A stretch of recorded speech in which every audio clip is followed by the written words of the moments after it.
तो आज के इस वीडियो में हम देखेंगे कि इंट्राडे के लिए हमें कौन से स्टॉक सेलेक्ट करना चाहिए एंड स्कैनर की हेल्प से एक वॉच लिस्ट क्रिएट करेंगे जो कि आपके डेली काम आए। बट वीडियो स्टार्ट करने से पहले you should know one thing कि there is no magical stock selection method and you know it well, क्योंकि आपने काफी सारे मेथड्स ट्राई किए हैं, चाहे वो एक्सेल शीट डाउनलोड करना हो गया या एनएससी की वेबसाइट से डेटा, राइट? एंड उसका रिजल्ट क्या होता है आप सब जानते हैं। So stop looking for shortcuts. Intraday trading के लिए हमें stock selection one night before करना होता है, not in market hours, right? तो आपको 10 to 15 मिनट्स स्पेंड करना पड़ेगा अगर आप जेन्युइनली स्टॉक्स को एनालाइज करना चाहते हैं नेक्स्ट डे के लिए। तो वीडियो को स्टार्ट करते हैं एंड मेक श्योर आप वीडियो को पूरा देखें, you will definitely learn something new.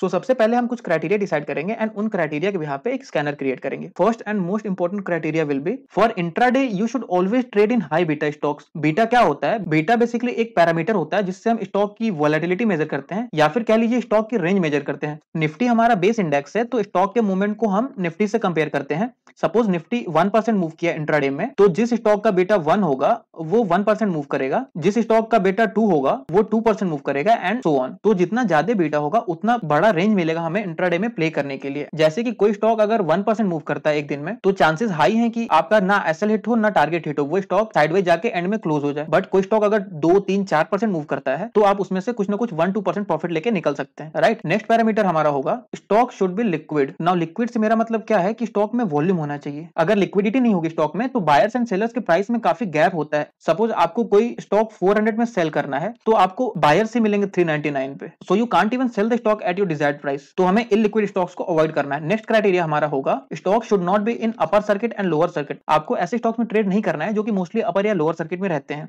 जैसे कि अदानी ग्रुप्स के कुछ स्टॉक्स हो गए या फिर कुछ स्मॉल कैप्स होते हैं, तो आपको उनको अवॉइड करना है। नेक्स्ट क्राइटेरिया हमारा होगा stock price should be above 100।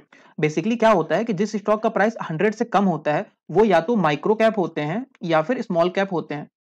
तो आपको एटलीस्ट इंट्राडे में स्मॉल कैप में ट्रेड नहीं करना है।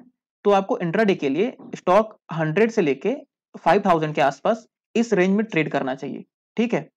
नाउ नेक्स्ट क्राइटेरिया हमारा होगा इंट्राडे के लिए हम न्यूज वाले स्टॉक को अवॉइड करेंगे, इसमें हम ट्रेड नहीं करेंगे, क्योंकि ऐसे स्टॉक्स ना प्राइस एक्शन एंड टेक्निकल्स को फॉलो नहीं करते, तो आपको कोई बेस नहीं मिलेगा ट्रेड करने का।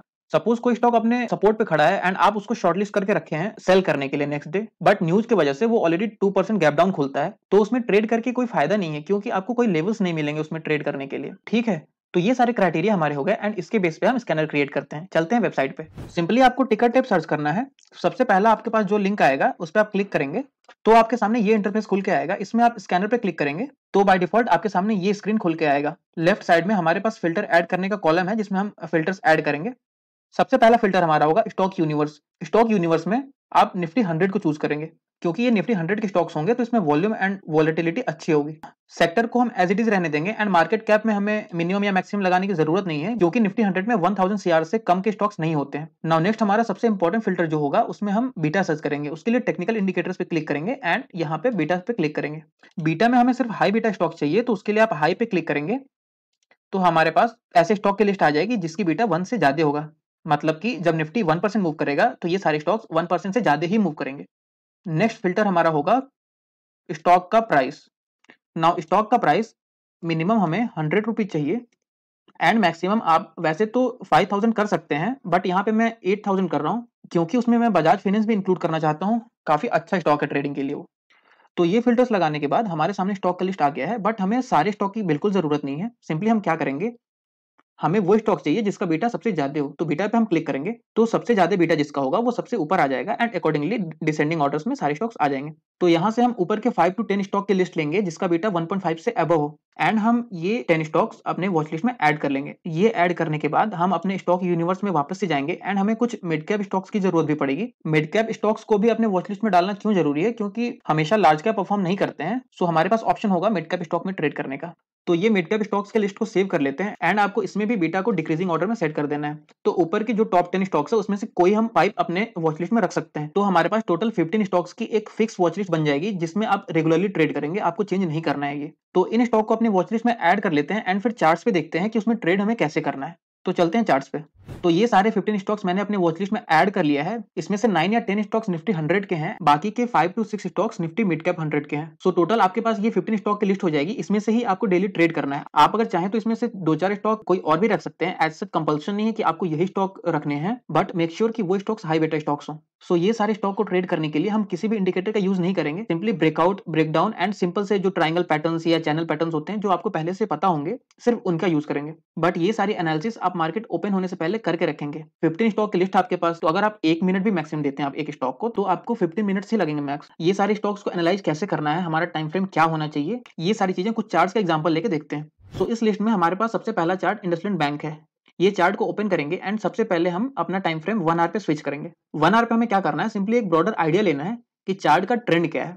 तो इस चार्ट में हमें दिख रहा है कि ये अप ट्रेंड था एंड इसके बाद अभी ये कंसोलिडेट हो रहा है। बस इतना देखने के बाद आपको चार्ट को 15 मिनट टाइम फ्रेम पे स्विच कर लेना है। अब इसमें हम कुछ ट्रेंड लाइन, सपोर्ट, रेजिस्टेंस या कुछ पैटर्न खोजने की कोशिश करेंगे। चार्ट को थोड़ा सा जूम करेंगे हम, तो हमें ये दिख रहा है यहाँ पे एक सपोर्ट है। यहाँ पे एक लेवल हम ड्रॉ करेंगे। सपोर्ट हमने ड्रॉ कर लिया एंड अगर हम रेजिस्टेंस की बात करें तो हमारा रेजिस्टेंस कुछ यहाँ पे होना चाहिए, बट ये लेवल काफी दूर है, तो इसको हम मार्क करके रख लेंगे। नेक्स्ट डे हमारे काम आएगा ये। चार्ट को अगर हम थोड़ा सा जूम करते हैं तो हमें एक ट्रेंड लाइन दिखेगी जिसपे ये स्टॉक बार बार रेजिस्टेंस ले रहा है। वो ट्रेंड लाइन कुछ ऐसे हम ड्रॉ कर सकते हैं, एक टच पॉइंट, दूसरी एंड थर्ड। हो सकता है कि आपको इतना इजीली स्पॉट ना हो, बट अगर सेम वॉच लिस्ट आप डेली ट्रैक करेंगे ना, तो आपको लेवल्स लिटरली याद हो जाएंगे। यही फायदा होता है सेम वॉच लिस्ट को डेली ट्रेड करने का। तो अगर इस चार्ट की बात करें तो ये सारे लेवल्स ड्रॉ करने के बाद आपको वेट करना है। सिंपली मार्केट जिस डायरेक्शन में ब्रेकआउट या ब्रेकडाउन देगा, आप उस डायरेक्शन में ट्रेड करेंगे। तो अगर 15 मिनट का एक भी कैंडल इस लाइन के नीचे क्लोज देता है तो आप सेल का ट्रेड लेंगे, एंड अगर इस ट्रेंड लाइन के अबव ही सस्टेन करता है, ये जो हाई बना हुआ है इसके ऊपर, तो आप बाई का ट्रेड लेंगे। बहुत ही ईज़ी है। अगर आप 2-4 बार खुद एनालाइज़ करेंगे तो आपको सारे लेवल्स वैसे ही याद हो जाएँगे। नेक्स्ट स्टॉक देखते हैं बंधन बैंक। तो आपको इसमें भी सेम 1 आवर टाइम फ्रेम पे स्विच कर लेना है एंड ट्रेंड चेक करना है। अगर इसमें ट्रेंड में देखूँ तो मुझे पूरा साइडवाइज़ दिख रहा है। साइडवाइज़ को कैसे ट्रेड करते हैं? सिंपली आपको support and resistance level draw कर लेना है एंड फिर वेट करना है ब्रेकआउट का। बंधन बैंक के केस में अगर हम देखें तो प्राइस हमारा रेजिस्टेंस के पास है। तो इसमें हमारे पास 2 केस हो सकती हैं। या तो 15 मिनट कैंडल इस लाइन के ऊपर क्लोज देगा तो हम बाई करेंगे, या फिर रेजिस्टेंस के पास हमें अगर एम पैटर्न मिल जाए तो हम सेल करेंगे। आपको अगर एग्जांपल दिखाऊं एम पैटर्न का, तो इस चार्ट में यहाँ पे एम पैटर्न बना हुआ है। प्राइस ऊपर जाने का ट्राई किया, वापस से रिट्रेस किया एंड फिर से ऊपर जाने का ट्राई किया, बट सेलर्स ने वापस से इसको नीचे ले आया। तो हमारा ये नेकलाइन जैसे ही क्रॉस होता है इस लेवल के नीचे हम शॉर्ट करेंगे इसका स्टॉप लॉस लगा के, एंड हमारा 1:2 टारगेट हो जाएगा। तो सिमिलरली आपको यहाँ भी वही करना है। या तो यहाँ पे ब्रेकआउट दे तब आप ट्रेड लेंगे, या तो इसके नीचे एक कैंडल क्लोज दे एम पैटर्न बनाने के बाद तब आप ट्रेड लेंगे। सिंपल। नेक्स्ट स्टॉक देखते हैं बजाज फाइनेंस। सिंपली हम 1 आवर पे स्विच करेंगे, ट्रेंड देखेंगे। इसका भी ट्रेंड चॉपी दिख रहा है मुझे। वापस इसको 15 मिनट पे स्विच करेंगे एंड इस पे हम लेवल्स ड्रॉ करने का ट्राई करेंगे। चार्ट्स को अगर मैं जूम आउट करके देखूं तो मुझे कोई लेवल स्पॉट नहीं हो रहा है। काफी दूर के लेवल हैं जो कि हमें इंट्राडे के लिए काम नहीं आएंगे। तो एक काम करेंगे, हम इसको 5 मिनट पे स्विच करेंगे। ओके। सो अगर हम इसको ध्यान से देखें तो हमारा एक ये ट्रेंड लाइन बनता है। सेम ट्रेंड लाइन हमें ऊपर भी मिल रही है। तो अब इसको ट्रेड करना तो बहुत ही ईजी हो गया। अगर ऊपर ब्रेकआउट देता है तो हम बाई का ट्रेड लेंगे, नीचे ब्रेकडाउन देता है तो हम सेल का ट्रेड लेंगे। बट आपको मेजर लेवल्स को क्रॉस होने देना है पहले। इसमें ये जो कैंडल है इसके हाई के ऊपर अगर एक 15 मिनट कैंडल क्लोज होती है तो यहाँ का स्टॉप लॉस लगा के हम बाई कर सकते हैं। सिमिलरली अगर इस कैंडल के नीचे एक 15 मिनट कैंडल क्लोज होती है तो हम सेल का ट्रेड लेंगे with stop loss above this level. Clear है? बट ये भी हो सकता है कि मार्केट गैप अप या गैप डाउन हो जाए। तो अगर गैप अप होता है तो ये प्राइस कहीं इधर खुलेगा, तो आपके लिए फिर ये लेवल्स किसी काम के नहीं होंगे। तो इसलिए हमें मिनिमम 5 या 6 स्टॉक के लेवल्स ड्रॉ करके रखने हैं कि अगर गैप अप या गैप डाउन भी हो तो हमें कुछ ना कुछ 1-2 स्टॉक मिल जाए उसमें से ट्रेड करने के लिए। तो आपको ऐसे ही सारे लेवल्स ड्रॉ करके रख लेने हैं। मे बी अभी आपको थोड़ा डिफिकल्ट लग रहा होगा, बट ट्रस्ट में अगर आप ये सारे लेवल्स 1 वीक भी ड्रॉ करते हैं ना, तो आपको आधे लेवल्स याद हो जाएंगे। तो आपको डेली 10 मिनट्स भी नहीं लगेगा। सो आई होप वीडियो आपको अच्छी लगी हो। अगर वीडियो अच्छी लगी तो please like it and subscribe the channel for more similar content.